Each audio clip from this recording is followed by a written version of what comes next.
they're getting away from is keeping it simple. Yeah. Um, and just overarching ideas, and those main ideas are about 85 to 90% of playing, right? Right. So that's kind of the idea of the course that I was doing, which is put all of my knowledge into like a very very oversimplified like form, and it's about 85 to 90% correct, and then you can move on to the next course, Elevate, which is going to be like for when you want to get really deep into things. Okay. So basically, you learn the rules, and then you learn how to break the rules. But anyway, that is to get any info on the Blueprint course, I would email support@max-value.com. I will put that in the chat now. Support at max-value.com. And then I'll I'm such a shill. Um, I've never been super comfortable marketing anything, but this course I put a lot of effort into, and it's like an animated course, Yeah. so it's actually kind of fun to watch. That's cool though. I think like making education like enjoyable as well. Like even going back to like my school days, I felt like I learned a lot more if I found something enjoyable. Of course, Yeah. of course. If it's like boring, it's actually, like yeah, my parents were both math majors, oh, and lovely. I naturally was pretty good at math, and statistics and things like that, but I just thought it was boring, so I never pursued anything in it. And then, like, somehow I found myself in kind of a math career, which That's crazy. I didn't, yeah, I didn't really think about it that way, but it, like, poker, like, tricked me into getting back into math and statistics. Um, Yeah, I mean, but it, everyone gets tricked into poker, right? I got tricked into poker in school. like it, like university? no, no, like I'm talking like it's probably high school in Canada, right? So like we used to have like loads of substitute maths teachers, and I was in the higher tier. And one day they were just like, "Oh, just open up the book and learn something." And I opened up the book and looked at probability, and then I started learning about like blackjack, and I was learning to count decks of blackjack when I was like 14 or 15. And then I learned about poker, and then we were playing Mm. for like sweets and stuff like that when we were kids, and then yeah, it just kind of blew up from there really. But it's so true. Everyone gets tricked into it like at a younger age. If you get into it at a younger age. I mean, I'm not necessarily recommending that, but at the same time, I actually, it gave me a career, right? So, Yeah. what happened with me is I started playing $5 games with my friends, and I was actually pretty bad. Like I was terrible, Oh, we all were. because I had a hard time just focusing on everything. So I was like I was betting when it wasn't my turn. I was just, I was terrible. They all made fun of me. So I was like a pretty competitive chess player back then, and I already knew how to study and get good at things. So by competitive, I mean just like not a master level or anything Like like that. 17, 1800 or About 2,000. oh, that's pretty Um, competitive. but like, and anyway, yeah. I mean, depends on. I'm not ranked. I was just getting into the point where I was going to start playing tournaments. I did mostly online chess, Hmm. and but then I found poker and was like, see you, chess. Chess Um, just there's not enough money in it. Like unless you're like Magnus Carlsen or like Wesley, so it's just like yeah, those boys are just exactly. another level though. Like You got to be a super GM, and yeah, that's if you're not. And apparently, if you're not a grandmaster by like age 12, you can't be like that. So anyway, that's what I realized is that like my ceiling was probably a little too low for me to keep going with chess, for even though I sure. still love playing. It's a great game. Um, It's a magnificent game. but anyhow, like I went and yeah, it's a beautiful game. And you know what? If there's a zombie apocalypse, you can still play chess. I guess you can still play poker too. Um, so I yeah, I bought a bunch of books. My first book was Phil Hellmuth, and I remember he was he was profiling all the different players. There was like the elephant Oh, the who like talks. jackal, the Yeah, eagle. Yeah, yeah, and then yeah, and then but then yeah. there's yeah then there's like I forgot what's like the regular solid player, and then there's like the player that the animal that's reserved pretty much only for Phil himself, the eagle. The You eagle. know, That's it. Yeah, yeah. yeah, yeah. And that was the first book I read, even though, and then I read a few others that honestly, they didn't point me in the right direction, but I was absorbing a lot of knowledge, and then I met this guy Chase, who was making a living playing $50 sit and goes with rakeback and all this different stuff, and he had charts and he had like he had ICM calculators back then in like 2004. Jesus, man, that's like and, crazy. Yeah, I ran into him in Lubbock, Texas, Wow. and yeah, and he kind of took me under his wing, and that example of how to apply like a system to this game that I was kind of going just no bankroll management, haphazard, just For sure. losing my role over and over again. That really helped, and that was the beginning of my professional career. I think is working with him, and then eventually doing the same thing myself with tournaments and sit and goes. I think back in the day, it was probably a lot easier to play like sit and goes. I used to grind like the 180 mans, maybe 8-9 years ago, and they were like insanely soft then. And like even now, they're not even super tough now. But like I was grinding like all the $2.50 180 mans, and I was like 24 table in, and and it was like I was just getting into like playing sit and goes, and then like we didn't have HUDs or anything. So it was like, it was pretty tough. And I used to time out a lot. We didn't have Table Ninja or anything, so. Oh, I remember before we even had sync breaks. Like you just had. Oh wow, yeah. take your laptop to the bathroom with you. Yeah. But yeah, like remember that dude who played like 40 tables at a time, who had that challenge to turn $100 into 10,000 in like I think it was like a month.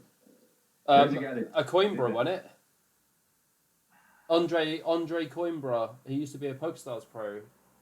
Coimbra, his name used to be something like that.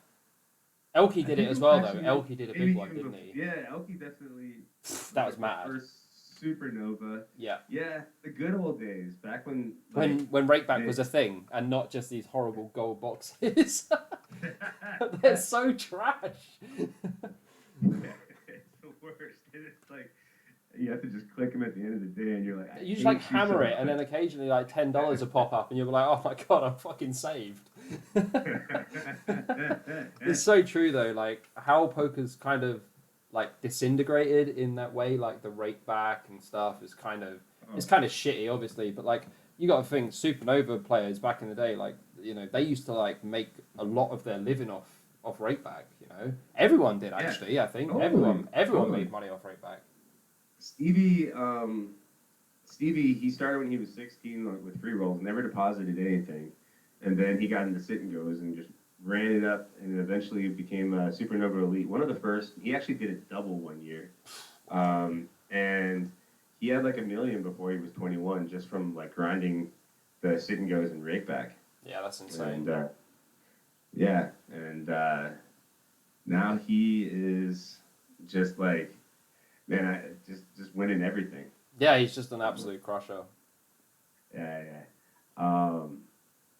But I've had more ups and downs in my life than that. I've had like, actually the last 6 years have been pretty much up. But I've definitely gone bust in my poker career, and luckily I had some people that were that believed in me and I kind of stayed in the game and then came back, Yeah. And people go on massive downswings. Like, it does happen. Like, you see people, like, go bust a lot. People just go on, like, 100, 200K downswings. And even if they're, like, backed by a stable or whatever, they're just in, like, 200K makeup. And it's like, what fucking life do you have? Do you know what I mean? It's, like, it's tough. 200K is, like, for what I play now, that's not even a problem. Yeah, but I mean, like, for a normal, like, $55 ABI, like, people going... And it happens. Like, I've got a friend, Jonathan Gill. He's Gill 3000 on Stars. He plays now he plays some of the 530s and 1Ks. I think he's one of Patrick's boys at Bit B. He went on something like 150K downswing at an ABI of like $35 or $40 over like a year and a half, and then just wins like 400K in like 3 or 4 months, and it's like the sickest variance of the game. And like it's just the persistency of keep grinding. Like even there's like I coach some like micro stakes players, so like I have a couple of guys that I coach for like 25 NL cash, and I have a couple of guys that I coach for like $11 $22 MTTs. And like I always just say that like always control what you can, you know, and then the variance will work itself out over time. It doesn't matter if it takes 30, 40, 50,000 games. Like, it'll work itself out. I think just having, like, a real passion for the game and, like, a real drive, it's just something that not a lot of people have nowadays. They kind of just expect to win. And, like, you know, just not giving up and working hard, studying hard is, like, one of the biggest things that I think people tend to forget about. I've come back from a couple of 250 and 300K holes, Yeah. you know, a couple times that was really just all I could do. I was like, okay, well, I'm in this place right now, and I can either fret and play even worse, or I can just focus on getting better, making good decisions, and trust that if I keep playing and playing well, good things will happen. Yeah. You know, I actually did have a losing year in 2016. I just forgot. Barely losing. But 2 losing years. What's going on, man? out of 15 MTPs, man. And I grind like 1,500 tournaments a year, so it's not like I think the longest I've ever broken even or lost during is about a 3,000 MTP stretch, which is pretty normal variance. Actually, I'm pretty lucky to not have had worse than that. But yeah, I during that time period, I was like really working on my mental game, like listening to motivational speakers before I played, checking my game with people, doing database analysis, just everything I could do. And this is usually not a good thing to say because usually blaming luck is a bad idea. You Sure. usually want to focus on the things that you can get better at. But I realized I'm playing the best poker in my life. And then 2017, 2018, I just, you know, I have that $1 million score and I win 2 majors and I wasn't changing my game that much. Right? Yeah. So it is funny how that happens for sure. No doubt. Yeah, you just have to believe in yourself and believe in like your ability within the game. You know, one thing I wanted to talk about. What's your thoughts now on party being HUDless? I feel personally, I find it harder to grind on party now because, you know, like I would say I've got like 8 to 10 tables of stars, and now I can only have like 4 to 6 tables of party without a HUD. I just find it so much tougher. Yeah, you know, when I heard that, I was pretty disappointed. The thing that I'm most disappointed about is just that I can't just download my hand histories. Yeah, Uh, like we can't even like like review anything, right? that's my problem most of all, and quite a few bots have been found because of that, right? Yeah, So and I don't trust Party Poker to regulate their site because like for instance, PokerStars is better at bot detection than Party Poker. it always has and Right. always will be, right? Yeah, and so like a lot of these different bot rings and such have been found because of being able to download hand histories and because of independent player investigations. So that's my biggest problem with it. Regarding like whether or not having a HUD is like good for the game and the ecosystem as a whole, I don't know. Personally, I like to be able to have a HUD, but I think that the arguments that you don't have that live and stuff are reasonable arguments. Yeah, But personally, I prefer to have a HUD because I'm good with a HUD. I spend a lot of my time on Poker Tracker 4 and know how to use a HUD yeah, effectively. So it definitely takes a little edge away from me. But I have started to develop something that I was starting to lose because of HUDs, which is I play like 6 tables and I've been like watching people as they play and taking notes yeah. and I found that really as well. trying to see the action a bit more than I used to. Yeah. So there is that. But yeah, I'm just kind of playing a little less on Party too. I've been playing a lot more on like, another site that doesn't have a HUD. But On ACR or I've been playing on GG. They oh got yeah, me really too. big, Yeah, really big stuff there. like the blade and stuff like that. Yeah, I've been playing all those 5Ks and 10Ks and They're moderately yeah. like okay though, right? So isn't it like just playing like a 530 or something on stars? Well, the funny thing about it is that there's this. It's kind of like the high rollers. Is that mix of like whale and like elite rig. Mm-hmm. You know, so I've spent a lot of time checking to see who's who and confirming who's different, what different accounts are what, so that I have a pretty good idea of who I'm playing against most of the time. Sure. And I try to game select, but sometimes I just I just fire away. But man, it's easy to go on a big downswing playing 5Ks and You can 10Ks. just you can just absolutely smash it off. You just have like I don't know, like a month of just like losing just min caches and stuff, and you're down like 100k. I actually, you know what? I went on like a 200K downswing because of that site, and then I was like, okay, now I'm gonna start paying attention to what I'm playing, and since I started playing again, I took like a couple months break. Since I started playing again, I'm heatering pretty well. Yeah, So it's quite a it's not. quirky site though, isn't it? Like the way it tells you like what cards you need and stuff like that. I think it's quite funny. Like it's I quite can't. humorous.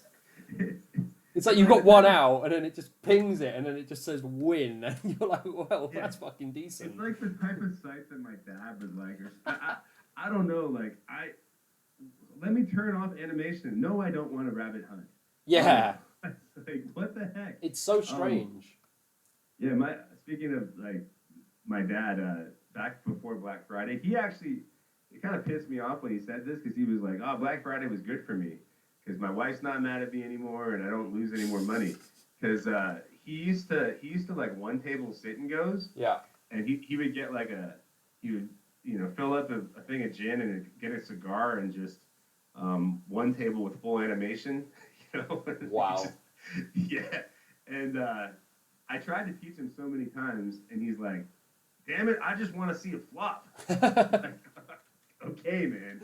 Yeah, So just let him play his sit and go, man, and just let him see his flops. yes, somehow he was down like $2,000 in sit and goes playing $5 sit and goes. Wow, Um, that's I, pretty tough to do. I know, I know, but he was pretty bad. But yeah, I mean, I think it's meant for the. I don't like their software. It's super tilting, to be honest, for me. But whatever. Um, that's something that PokerStars still has for me. I like their software. It's quick. They're professional. They're always going to Um, have the best software, though, right? Like realistically. man, I don't understand why all these poker sites have the worst software. It's like you got games where you have whole worlds like World of Warcraft and all that crazy stuff. Like Yeah. why can't you have a game where the buttons don't freeze like where And they're the same like size, and the scroll bar actually goes to the right number and doesn't put you all in. Like, yeah, I get you. yeah, exactly. Yeah. Yeah, I don't know why they can't do that, but I'm not like a what do you call someone who yeah I'm not a programmer Yeah. or so I don't know what Like it a takes. software developer, yeah. Yeah, developer. Yeah. It's actually like incredibly difficult to make software, like poker software. It's ridiculous. Even like smaller sites, they have like hundreds and hundreds of software developers, and like Hmm. their software's playable at best. So it actually makes me think like when you look at stars, like how many software developers do they actually have working on it? And like they came up with this beta update recently, like maybe like 2 months ago when the KO series was on. Hmm. It's horrific. Like this new animation and kind of like it kind of looks a little bit like Zynga poker and party poker together, and I was like, what the hell have Stars done here? So I just disabled that straight away because Of it's course. yeah, it just looks horrific. I'm there to grind, you know what I mean? I don't want it to look pretty. I want it to Well, work, and functionality is the most important thing. yeah, I actually hate that I just kind of promoted stars just now because I hate Amaya Oh and yeah, or for sure. and like what they've done with Rakeback, and I mean it's pretty clear that their eventual goal is to try to turn all the player population into like blackjack players, Yep. and that's what they viewed It's pretty poker. scummy for sure, and I think like Yeah, it's taken I away agree. so much revenue from the poker industry. Even like so even on like Party and Stars, like I don't have any casino functionality or anything like that. I just have everything. I don't want that shit. I'm there to play poker. Do you know what I mean? Like you don't need that there. No, we like uh, most of my friends and most poker players, we come from a competitive gaming background. We're not about gambling. Yeah, Like that, it doesn't actually make that much sense to, like, why play a game where when I put $1 down I get like 90 cents back, when I yeah. can put $1 down and get, $1.30 back. Dollar 30. So like, Yeah, yeah. yeah, I'd rather be the house. I've actually never really been super turned on by gambling, except back when I used to get really drunk in Vegas. Man, whew. yeah. Uh, like I've had some kind of legendary experiences. Like Uh, blackjack sessions where you're there for like 30 hours, but you're only playing like $20 a box or something, and your stack's like no, gone up and down, or is it big? oh, like I actually had this. I can't believe I'm telling a blackjack story. This is brilliant. Um, This is good, man. This is good, good content. yeah, I had gone on a bit of a run in the high limit place because I've been drinking with my buddy Utter Czar. It's an online name. It's Scott, and that was my last hand, and I was like, okay, I'm gonna make a $5,000 bet because I had 30K in front of me, and Jesus. I got two eights versus a six, And you should always and split I was eights, like, right? yeah, always you have to. It's like it's a plus EV The spot. law, So right? It's the law of blackjack. yeah, so and so I got like a three and another eight Oh that I had man. to split. I had to double down and then split again. Always this story.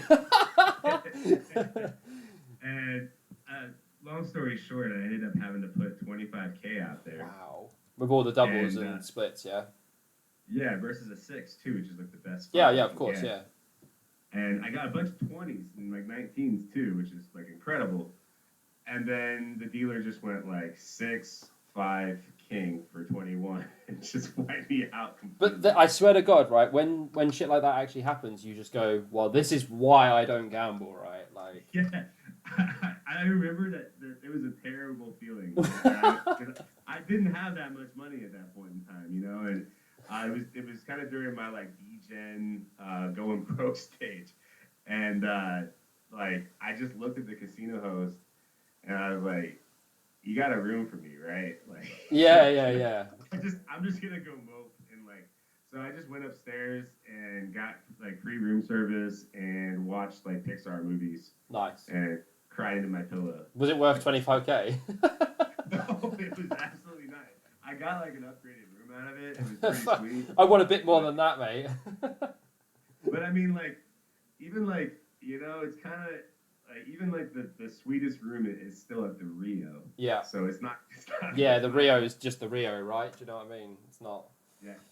Yeah. It's like this bed doesn't even have bed bugs. So, Yeah. You got cable. Nah, Rio's not that bad. It's just okay. It's not the best, but Not the best. No. nah. What's your thoughts on like your future within poker and like the longevity of poker now? Like as we were talking about with solvers, do we think it's going to be around for 20 years? Do we think it's going to be around for 5 years? And like, what's your thoughts in regards to poker? Like going on, like you say, you're 37. Like, how long do you want to play for? Like, as a profession? Like, are you looking to stop playing in like the next like 5 or 6 years? Like, depending on like the way the game's kind of evolving. Well, I never really want to stop playing completely. You know, I like to play. It's something that I'm good at, that I've dedicated my life to.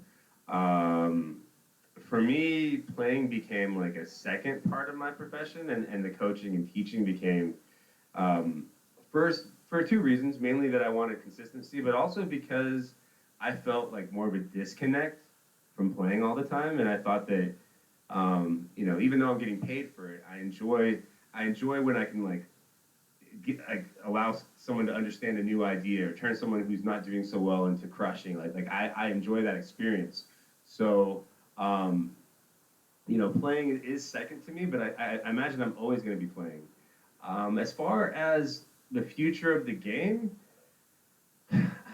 you know, it's one of those questions that people have been hand wringing over for the last I don't even know how long, like ever since Black Friday, and you know, live will always stay pretty solid, even though live poker makes me just like it's not for me. Yeah, I actually hate live poker as well. Like we play 10-handed in the UK as well in a lot of our tournaments, and I'm like 6'5", so you can imagine I'm just like my legs are like under the table. I'm like kicking someone else, and I've gone to like peel my cards, and I'm like elbowing people, and I'm like, well, this is horrible, and I don't know why I'm here. I was actually gonna like play a tournament today, and I was like, nah, fuck, man, it's just 10-handed is just so horrific, and like the fact. Is fun. Yes, yeah, 6 is great, like, you know, but like the thought of sitting there listening to like the fish mentality, like it's so painful, man. Like, and it's so boring in like regards to, okay, I can I can read people well. I'm like looking at people and I get tells off them. It's going to be a lot softer than playing online. But then it's so boring still for me. I agree. I wish that I could do what some of my friends do, which is stay super, super focused. Don't, don't change up their hand movements and gestures. Yeah. Don't talk, etc. Or, like for me though, I can be like that actually, or I can start talking to people. But then when I start talking to people, I actually get distracted from what's really going on. 'Cause Yeah. I'm kind of ADD. I get bored. And also, yeah, you definitely there are some pretty toxic people, like Yeah. not toxic, but people who are just like, not in very good moods, or like, some dude from New Jersey with lots of gold on talking about all the bitches he smashed. Yeah. And I'm just, It's like literally that. Like I get you 100%. It's just for me like I just find like it's the chat like it's what I like to call shit chat, where all you hear is just people just like rambling shit about stuff that's like not relevant or like it's got no positive impact or effect on anyone sitting at the table or like there's no part of the conversation that you're listening to that is actually important or like even worth listening to, and you're sitting there yeah. going, "Why the fuck did I reg this comp?" Like, it's the most common question I ask myself when I play tournaments. It's like, oh, or like my AirPods will run out of battery, and I'm like, oh, I'm screwed. Like, Yeah.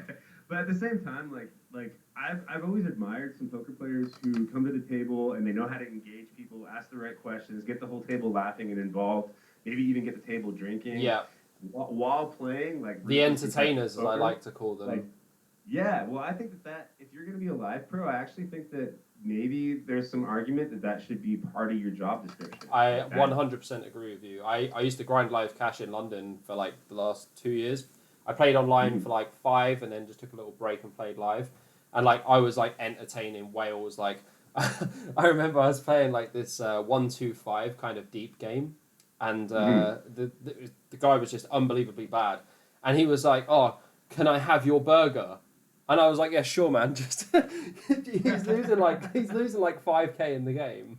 And I'm like giving him my burger, and then he's like looked at me at my drink, and I'm like, "Do you want a beer?" And he was like, "Can I have that one? You can order another one." I was like, "Yeah, sure, no problem." And then I'm just thinking to myself, like, "What the fuck am I doing with my life?" But at the same time, like, I wouldn't change it because I really enjoyed that. That's one thing I did enjoy about live poker is that you can have a lot of good banter and like the social aspect. It's non-introvert.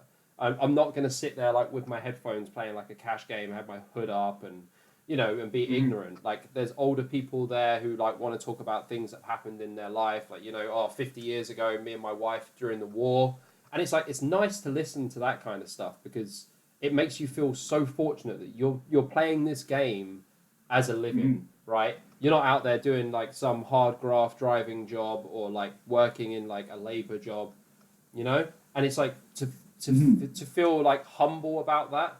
That's one thing I do like about live poker because people have got these real shitty jobs and they're working their ass off. And all right, yeah, they're burning their money on poker. They don't really care because to them, they already accept Mm-hmm. that they're going to lose it. But at the end of the day, it's like, we're so fortunate to be able to do what we do.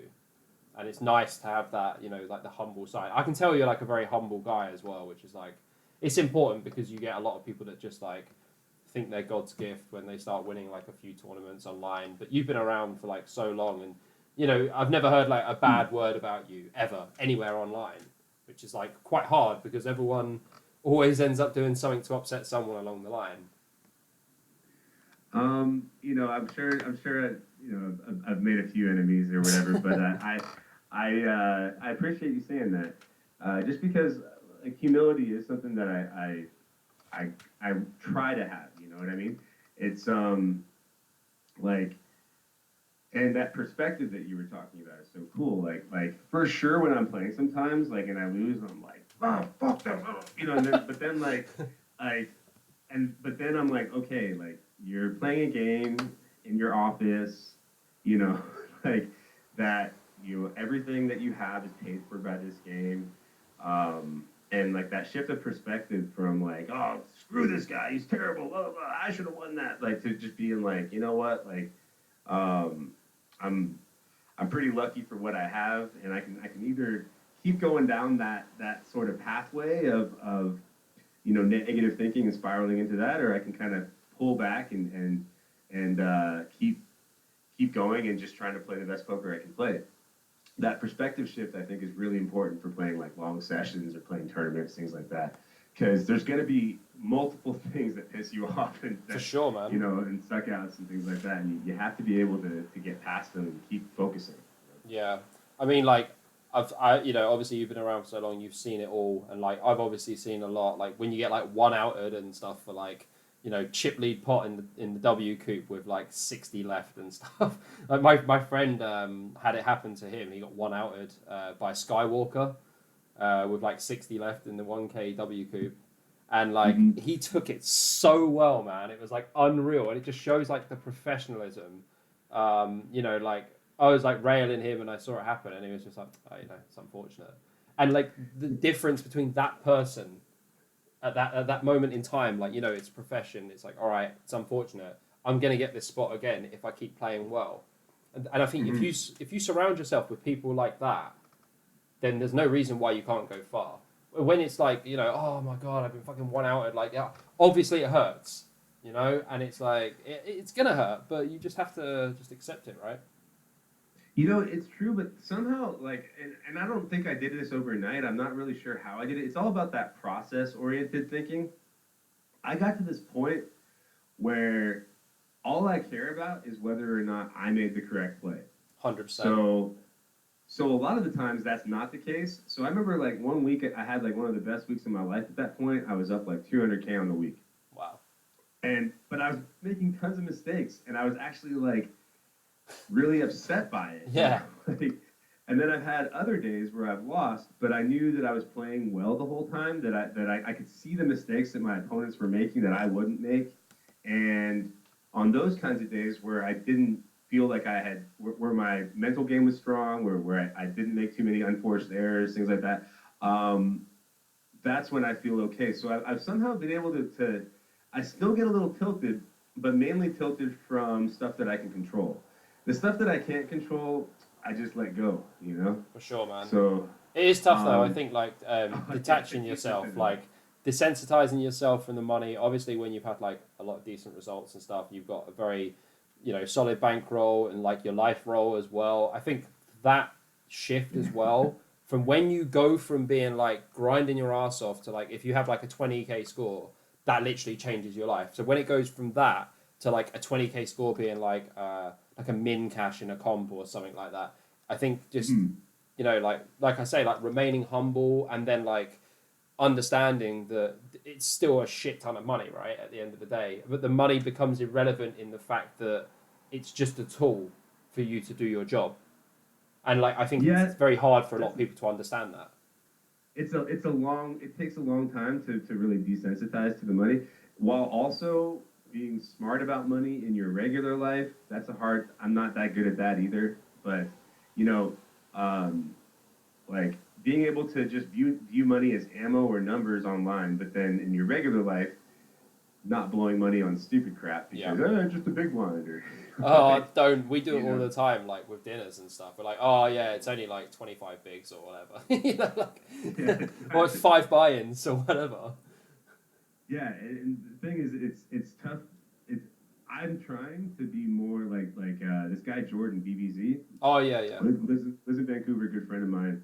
Such a life nit. Such like a lot of poker players are, man. Doesn't spend money on anything. Like has a pretty cheap car. Just when he had like a 250K roll, he only had 5K in the bank. 250K was in play. He wouldn't even buy himself a mattress. To me, that's a little too far. That's a little extreme. But BBZ's like so recognized. He's been around for years, man. Oh yeah. He's really impressive, and his story is cool. Like it's just he got where he got from working hard and reading. Yeah. And and just like that's pretty much it, and just kind of optimizing himself. There's that aspect where you have to sort of become more about like the process of the game. And don't get me wrong, like I remember specifically, like I definitely have gotten mad about bad beats And it's so easy to be like, oh, I'm all about the process when I'm sitting on a decent amount of money. Um, when I'm like worried about paying rent, which has Yeah. been like that before, that 1 hour stings like a lot more, This is the Which is thing. It's why, so true. yeah, no doubt. Yeah. I remember one time I wasn't in a very good place that same year. I think it was either 2008 or 2009, and I was grinding in my little grind station, and Stevie was staying with me, and I remember, uh, shit, I'm telling this story. Uh, I, You started it I, now, man.